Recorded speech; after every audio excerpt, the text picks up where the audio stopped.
Bonjour bien-aimés, bonjour à tous, bonjour à toute la grande famille qui nous suivait de partout à travers le monde. J'ose croire que chacun se porte bien où il se trouve.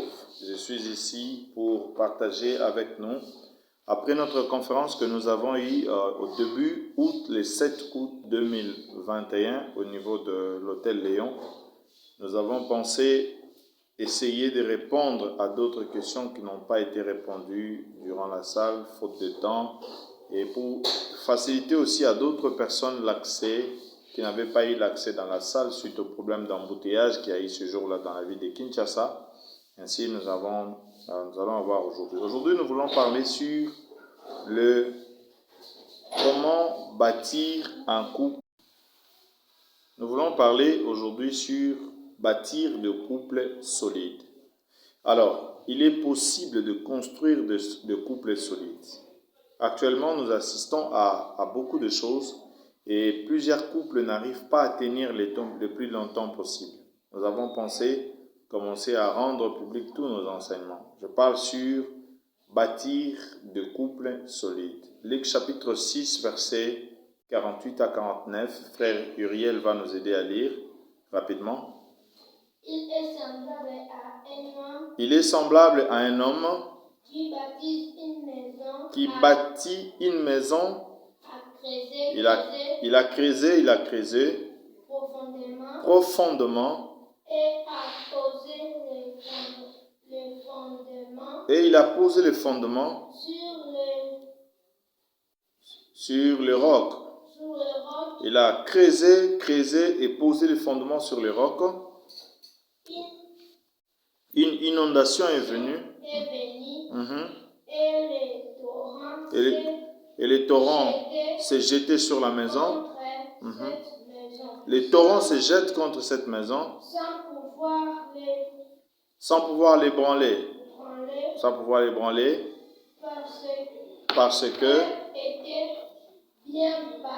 Parce que la maison était bien bâtie. Mais celui qui écoute la parole et qui ne les met pas en pratique est semblable à un homme qui a construit sa maison sur le sable. L'inondation est venue et la ruine, elle était plus grande. Vous comprenez que chaque couple, vouloir ou pas, vous serez confronté à problème d'inondation. Vous serez confronté à divers problèmes. Chaque couple a un problème particulier qui dérange. Il n'y a jamais eu de couple parfait. Il n'y a jamais eu de couple sans problème. Vouloir ou pas, vous serez toujours confronté à des différents problèmes.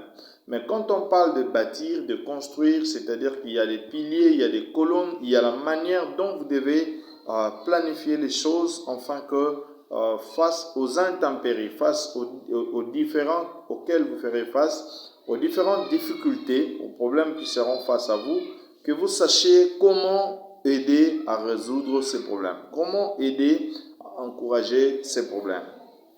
La première chose, c'est que chaque couple devait travailler, nous devons être des témoins et des exemples pour d'autres couples. Ça, c'est un élément très important. Nous devons travailler, c'est un travail de longue haleine, travailler dans le souci d'être un exemple pour d'autres personnes. Nous devons travailler nos couples pour être des modèles pour des générations.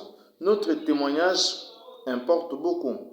Nous avons été parrainés par un couple formidable et ce couple-là, qui me suit d'ailleurs maintenant même, depuis plus de 10 ans de mariage, ils ne sont jamais venus à la maison pour nous faire asseoir et commencer à nous conseiller. Parce que eux, ils étaient pour nous des modèles. On a compris qu'on pouvait les prendre comme modèles. Aujourd'hui, beaucoup de gens prennent des parrains sans pour autant calculer le pourquoi est-ce qu'il faut prendre un parrain, quel est le rôle d'un parrain, quelle est l'importance d'un parrain ou d'une marraine. Les gens font des calculs en termes d'argent.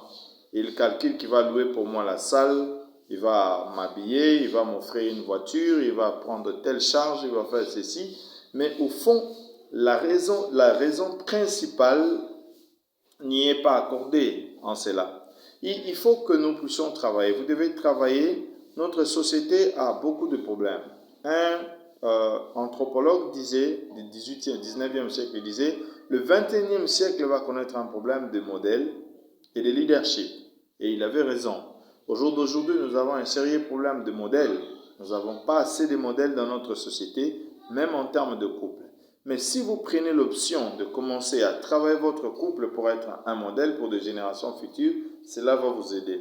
À chaque fois que vous serez confronté à un problème, dites-vous, quel est l'exemple qu'on donnera à nos enfants? Quel est l'exemple qu'on donnera à d'autres personnes? Est-ce que si aujourd'hui on agissait ainsi, est-ce que si aujourd'hui on prenait l'option de divorcer, est-ce que ça va nous aider? Est-ce que ça ne va pas entacher les générations futures? La deuxième chose, c'est que il faut être préservé au milieu des épreuves pour avancer et regarder dans la même direction, au-delà des problèmes auxquels vous pouvez être confrontés. Il faut vous préserver. Les épreuves viendront, mais la qualité des hommes et des femmes, c'est de savoir comment vous préserver devant les épreuves. Comment arriver à vous solidifier devant les épreuves. Comment arriver à vous contenir devant les épreuves. Jacques chapitre 1, verset 1er, si frère Ériel peut nous trouver cela. Vous voyez, l'apôtre Paul est en train de nous parler sur les épreuves. Il dit, mes frères, je veux que vous regardiez les épreuves auxquelles vous êtes confrontés comme étant un sujet de joie. Comment est-ce que quelqu'un qui traverse des épreuves va considérer ces épreuves comme étant un moment de joie? C'est parce que quelque part, la personne a positivé les difficultés auxquelles ils sont en train de traverser. Lorsque vous êtes dans un couple, vous ferez face à diverses difficultés. Entre autres, vous pouvez avoir un problème de conception, de stérilité. Dans votre couple, l'enfant ne vient pas. Parfois, c'est l'homme qui est à la base, parfois, c'est la femme qui est à la base. Et la grande problématique, c'est que est-ce qu'il faut divorcer parce que vous n'arrivez pas à avoir des enfants, ou il faut continuer et être ensemble pour passer ces épreuves? Lorsqu'on prend des gens comme des modèles, ce sont des gens qui ont survécu au milieu des épreuves. Tu me suis, tu es là chez toi, tu me suis en Europe, en Amérique, en Afrique et partout à travers le monde. J'aimerais te dire qu'au milieu des épreuves que vous traversez, vous avez la possibilité de vous préserver, vous deux. Vous avez la possibilité de vous maintenir ensemble pour pouvoir traverser ces moments d'épreuve. Lorsque vous n'êtes pas soudés, vous n'êtes pas ensemble, vous avez des énergies éparpillées, vous ne saurez pas faire face à ces épreuves et vous ne saurez pas préserver l'autre partenaire. Vous savez, lorsque dans un couple, face à une difficulté, il n'y a que de mauvaises réponses, parfois on a tendance à dire, ok, je pense que ici ça ne tient pas, j'aimerais aller de l'autre côté. Or, en cherchant à aller de l'autre côté, vous exposez votre partenaire à ne pas se préserver par rapport aux épreuves. Il y a un troisième élément que j'aimerais partager, c'est les dialogues. Les dialogues et les échanges. Un couple qui n'a pas le temps de dialoguer, c'est un couple qui est appelé à disparaître. Un couple qui n'a pas le temps d'échanger, c'est un couple qui est appelé à disparaître. Au fait, vous devez vous organiser pour avoir des moments où vous ne parlez pas d'autres personnes, vous ne parlez que de vous. Vous parlez de vous et de votre femme. Et cela ne nécessite pas toujours, quand vous êtes ensemble, de parler des problèmes des enfants, de parler des problèmes de la famille, de parler des problèmes des amis, de parler des problèmes des copines, des copains, des affaires, de l'argent. Mais prenez le temps de parler de vous, en ce qui concerne vous, votre manière de vous comporter dans un couple. J'aimerais même dire, vous savez que dans la vie d'un couple, il est autorisé de temps à autre de faire des évaluations. Vous allez faire une évaluation, l'homme pose la question à la femme. Il dit, comment tu as observé ma vie, mon comportement, mon ministère et mon travail dans le milieu professionnel et tout ce que je traverse pendant tous ces temps? As-tu remarqué quelque chose qui a changé en moi ou simplement ce sont est-ce que tu as d'autres choses à pouvoir m'ajouter? De même aussi, la femme peut poser la même question à l'homme.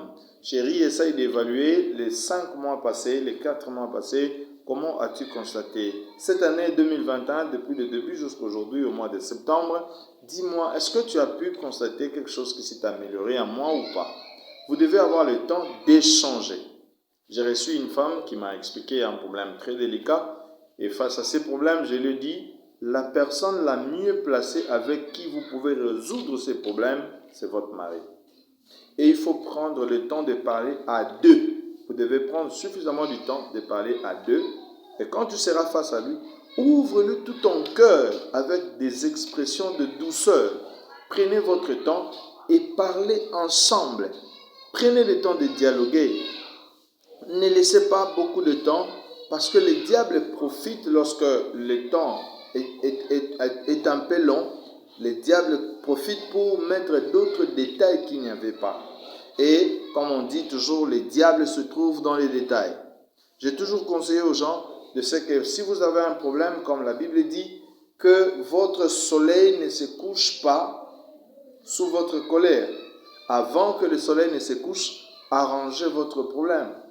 Nous n'avons jamais fait 2 jours avec madame sans pouvoir nous parler. Nous avons des difficultés, oui. Nous pouvons traverser un moment d'incompréhension, oui. Mais le plus souvent, lorsqu'il y a des moments d'incompréhension, après, moi-même, je prends l'option de te dire, ce que tu ne fais ne te reflète pas. Tu vois, tu n'as jamais été créé par Dieu pour ça. Moi non plus. On s'excuse, on se pardonne, on échange, on dialogue. Votre partenaire n'est pas un Dieu pour comprendre ce qui est dans votre tête.